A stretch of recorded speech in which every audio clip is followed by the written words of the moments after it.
Salam sejahtera kepada semua, yang terutama kepada pengarah kurikulum, pengarah penilaian, pengarah TVET dan juga kepada semua rakan-rakan sekalian. Tajuk pembentangan saya untuk program BIX adalah program Helpdesk. Jadi sedikit sebanyak kongsian ilmu pada hari ini adalah apa yang kita buat di Politeknik Sandakan sejak 2017. Masa saya masuk sebagai pegang jawatan ketua jabatan di JMSK, kita buat program Helpdesk ni untuk membantu pelajar-pelajar yang kurang faham tentang subjek di bawah JMSK ni adalah matematik, biologi dan chemistry. Jadi kita buat program Helpdesk ni. Jadi ini adalah sedikit pengenalan. Inilah muka depan Politeknik Sandakan. Promo jugalah, siapa nak sana, ada lagi 13 jawatan kosong. Next. This is the content of my presentation. Introduction, objective, scope, methodology, result, discussion and conclusion. Next. This is the scenario of the Politeknik Sandakan. Kita ada ucapan Fasarana. Cuma Politeknik Sandakan ni dia ada dua kursus saja kita buat. Bioteknologi tetapi lebih kepada agriculture dan aquaculture. Tourism telah pindah kepada Politeknik Tawang. Jadi kami ada dua bidang saja. Next. So, introduction, this Helpdesk program is a program that provides free learning service to students, especially students in the first semester and taking mathematics, chemistry and biology courses. It features a group of learning service relationship. Jadi dia lebih kepada program ni, lebih kepada program mentor-mentee. Tetapi program mentor-mentee ni di kalangan pelajar senior kepada junior mereka, tak melibatkan pensyarah. Cuma pensyarah JMSK ada penyelaras seorang untuk buat program ni. Itu saja. Kita lebih kepada student to student. Jadi kita pilih student ni lebih kepada student yang semester 2 dan ke atas, yang dapat markah minimum dia mesti B dalam subjek tu. Jadi kita offer dia, interview dia, kita akan select lah, dan kita bagi surat pelantikan untuk pelajar ni untuk memantau, dan kita buat jadual waktu untuk mereka.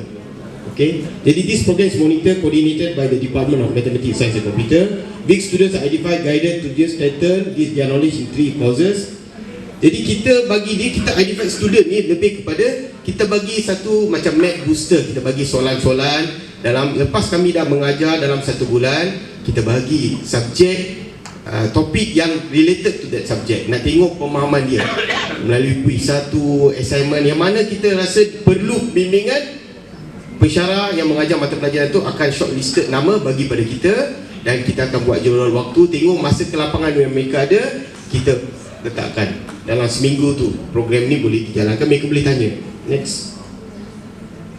So the objective and the scope, this program is based on achieving several identity objects. Among the item, improve student achievement in mathematics subject, encourage students to improve their achievement in final exam, train and form senior students, building close relationship, provide opportunity for students. Scope of study, mentor-mentee program is carried out on weekly basis. One of the classes chosen as example, this program is known for DAQ 1A. Helpdesk program where the number of mentees in counselling does not exceed 20 students. So kita select beberapa classes lah. Untuk pembentangan ni saya select satu kelas saja. Next. So methodology, this program conducted in a personal coaching or by group of 2 mentors. Each course or topic taught are recorded in the attendance booklet of our Helpdesk program and reviewed once a week by the program coordinator that consists of a lecturer from Mathematics, Science and Computer Department. So untuk pembentangan hari ini kita ambil satu kelas yang ada 14 student saja, nak tengok achievement mereka. The result before and after final exam recorded to the particular topic are taken into consideration, taken into account, analyzed using the Wilson test, determine effectiveness of the program. The comparison of this achievement is seen to be benchmark of the efficiency of the Helpdesk program for course. Next. This is the methodology yang kita pakai. Search for mentor, timetable mapping, notification, implementation, then monitoring and report. Final. Inilah proses untuk semua. Jadi kita bukan saja buat matematik, kita buat untuk chemistry dan juga untuk biology. Next. This is the result and the comparison. Kalau kita nampak yang warna biru tu adalah markah 14 student untuk subjek DBM, kurikulum lama 1053 Agriculture Mathematics, di mana markah mereka adalah 10, 15, markah rendah 3, markah paling tinggi pun 20. Tetapi dalam peperiksaan akhir, apabila kita lihat untuk subjek tersebut, kita lihat dari segi purata lah, markah dia ada peningkatan untuk topik berkenan bila kita combine lah mana-mana yang mereka mengajar. Jadi apabila kita lihat, next, kita buat sampling juga pakai next. Kita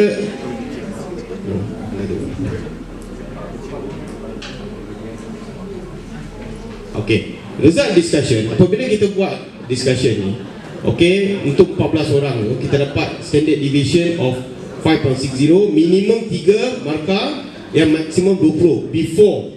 Selepas tu kita dapat 10.579, minimum 32, maximum 64. Yang standard deviation ni untuk calculation ni, dia standard deviation ni dia paling tinggi, dia nampak lebih baik. Sepatutnya dia lebih kurang, the lowest is the best. Tetapi untuk Wilson method ni dia lain sikit untuk sampel yang kecil. Okay, next. So kita nampak the helpdesk program organised by the Department of Mathematical Science and Computer, Politeknik Sandakan Sabah, which has held the first time as achieved objective as desired. Hopefully this kind of program can be implemented continuously in future, while the awareness of the student interest towards must be instilled and monitored by all the lecturers. Although number of students involved for coaching in this subject is very small quantity according to the size given, but impact of its efficiency was quite high.